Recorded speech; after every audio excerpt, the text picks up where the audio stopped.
Alors, je m'intéresse aux Mayas pour différentes raisons. D'abord parce que j'aime l'Amérique, du pôle Nord au pôle Sud, les différentes Amériques, le Caraïbes, francophones, anglophones, hispanophones, parce que l'Amérique est un continent jeune qui a été peuplé récemment. Je m'intéresse aussi au mode de vie paysan. J'ai étudié les paysans dans les Andes au Venezuela et ensuite j'ai voulu essayer de comprendre comment des paysans d'origine autochtone pouvaient s'intégrer ou non à la société dominante.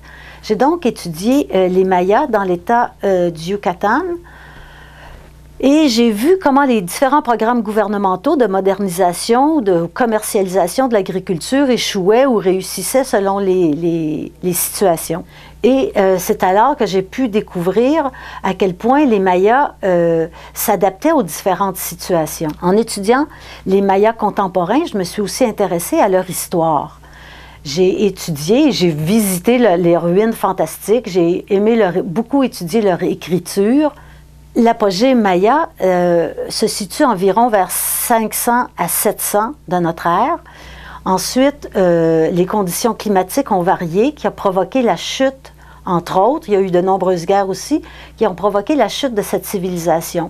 Il y a eu une sécheresse de 200 ans, entre 800 et 1000.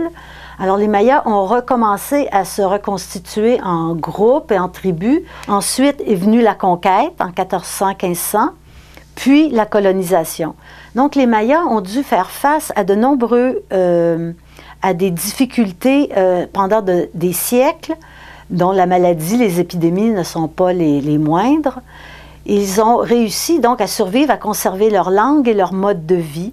Alors, quand vous irez à Cancun et que vous verrez la femme de chambre faire votre lit, ce sera sûrement, pensez que c'est sûrement une femme d'origine maya et que derrière sa très grande politesse et amabilité se cache une histoire vraiment très complexe et très riche de résistance et de capacité d'adaptation.